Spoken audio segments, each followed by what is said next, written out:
everybody, my name is Kim, and welcome back to Bookmarks and Breadsticks.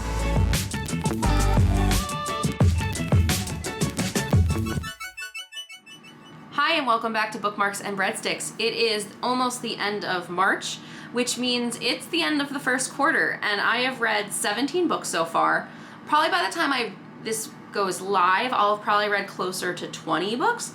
So I thought this was a good early check-in to talk about what books I'm liking and what books have been my favorites so far, and if there's any real clunkers. I think this is a great check-in point because maybe by the end of the year when I have to do when I do my year-long wrap-up of what my favorite books are, it'd be nice to see if any of my opinions have changed. So I'm talking about the books fresh while they're top of mind. Maybe by the end of the year, my opinions will change or my rankings will change. Who knows? So some of my favorite books so far, if I've read 17, I'm going to try and keep it to 5, but I am scrolling through the Storygraph app, looking at my recent reads. So at the top of my list are definitely, not surprisingly, the 2 books I've buddy read so far. I have really enjoyed reading American Cuisine and How It Got This Way by Paul Friedman. I buddy read this with Rosie. I won't go into too much detail about this since she and I are going to have a live show discussion about the book, what we liked, what we didn't, and I will link that below if this video comes out before that live show does, etc. You know what I mean. But it's really a wonderful and approachable book, and it really, you can tell Friedman spent so much time researching this book and trying to make it as approachable as possible while still trying to summarize American cuisine, which is no easy feat. The other buddy read I really enjoyed is Famous Nathan's, A Family Saga of Coney Island, The American Dream, and the Search for the Perfect Hot Dog by Lloyd Handwerker. Lloyd Handwerker is the descendant of Nathan, and I read this with Danny over at Spinelli Speaks. She was my first buddy read ever, which was awesome. I really enjoyed this one too. So, American Cuisine, Food History.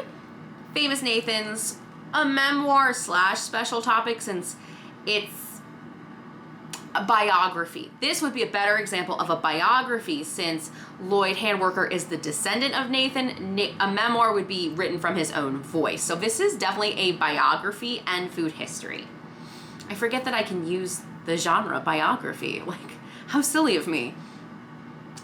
So those are the top 2 so far, so those are 2 of my favorite reads so far. Another is Salt by Mark Kurlansky. I knew I was gonna love this book. It'd been on my shelves for a long time, but I'm a huge fan of Mark Kurlansky, and I did a book duos of Salt and Pepper, and along with Salt by Kurlansky, I have loved Birdseye by Kurlansky, which is the biography of Mr. Birdseye, who created the Birdseye frozen fruits and vegetables that you guys probably see in the grocery store all the time. So I love Kurlansky's works. He would, I guess, be an auto-buy author for me.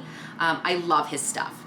So those are 4 pretty obvious for me favorite books that I've read so far.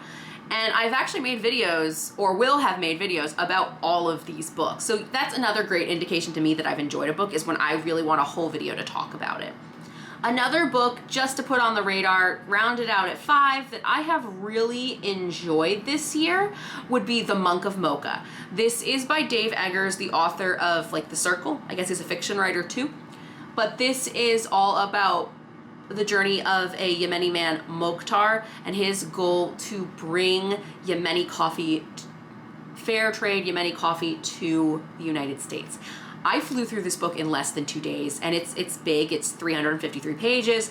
It was so much fun. I think I'm going to have to do a review of it because maybe I'll do a review and also drink some fair trade coffee. I am a Starbucks boring person. I don't know a lot about specialty coffee, but this made me really excited to look into fair trade coffees. So those are my 5 favorite reads so far. I'm realizing now this is probably going to be a short video because I've talked about all of these books in such detail.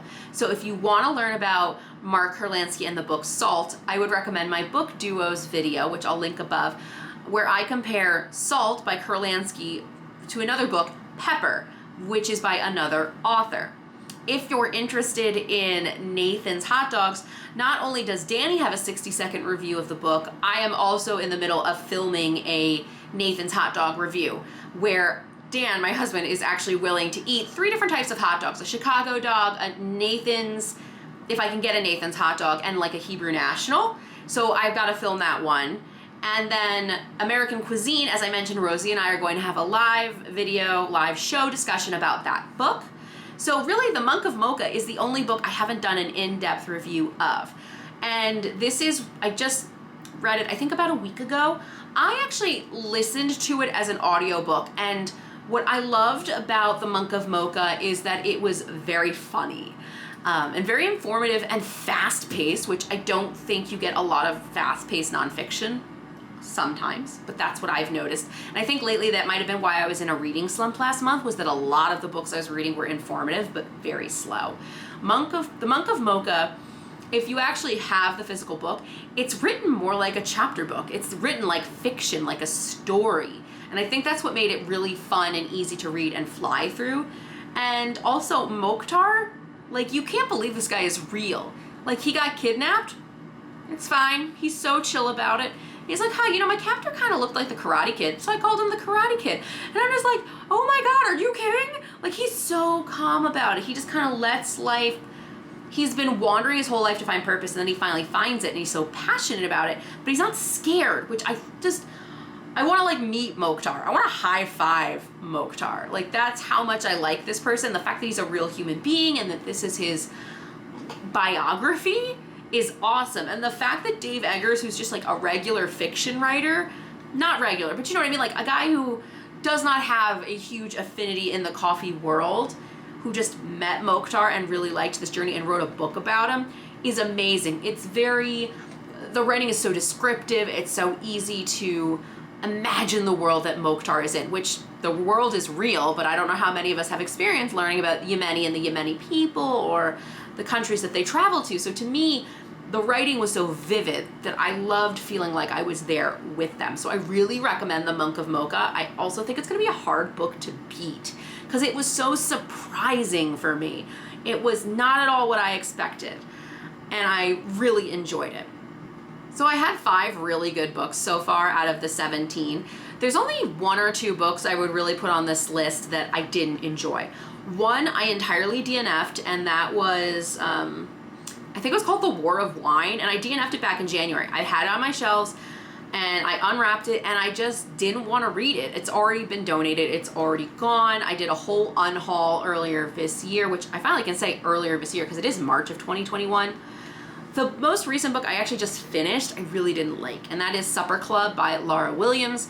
This is fiction, and I was trying really hard to try more fiction books, but there are huge trigger warnings that I wish I had known about going in. The first is that there is self-harm in this, there is rape in this, there is a relationship she has with her professor who is many years older than her, and technically she's not a minor, but it's a little problematic, and by a little I mean it really impacts her entire life going forward.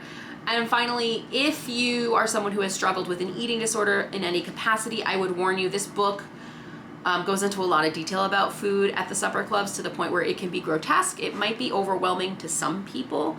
For me, it was the self-harm. I had no idea it was going to be in the book, and when that happened, it just, like, whoa, I needed a minute. And it's not overly grotesque, but it just, to me, like, I did not expect it, and it just really caught me off guard, and I wasn't prepared for it. It's, the back of the book really described Laura Williams' book as how Roberta creates the supper club, this area where women can come and eat like uninhibited and take up space, which I thought was a great idea. This, like, it had notes of feminism in it. I was really, really excited, and I was excited to get to know the women that were going to be at this table. And unfortunately, while the book is sold being all about the supper club, it's really more about Roberta and her really toxic relationships around her, and how the supper club is the catalyst that keeps the plot moving along, but we spend so much time in Roberta's head, and she's just not that likable of a character. So if you like this book, everyone can have an opinion about the book. I was just really disappointed. I felt like I got sold and pitched a different story than what I got, and it wasn't that interesting. Like, I just wanted to get to the end of the book, and I did, and I'll probably unhaul it, which is a bummer, but it happens. So to recap, as of filming this, I have read 17 books this year. I've talked about my 5 favorite. I've unhauled 1 book so far, and I have 1 book that I think is a real dud. Other books that I've talked about in my wrap-ups, I don't do star ratings. It's really hard to do star ratings for nonfiction to an audience where BookTube is largely fiction and has things like character and narrative and setting to use as like your check marks and criteria. Nonfiction's a little bit different than that. So I don't really like the star rating. I don't think it's fair. But you can definitely tell which my favorites were and which were duds. And I'm really excited to do another check-in like this at the end of June. We'll say like right around the beginning of July. If you haven't already, I would love for you to subscribe and be part of my bookish family. I post content every Tuesday and Saturday, and sometimes I have bonus videos in between, including live shows with other booktubers. You can follow me on Instagram. My other social media links will be below, and also learn more about the Read It and Eat Bookish subscription box. And let me know in the comments below. Have you read Supper Club? Did you like it? I would love another point of view for someone who maybe reads a lot more contemporary fiction than someone like me who came at it for the food and got let down. I hope you're well. Wear a mask. I'll see you in the next one. Bye.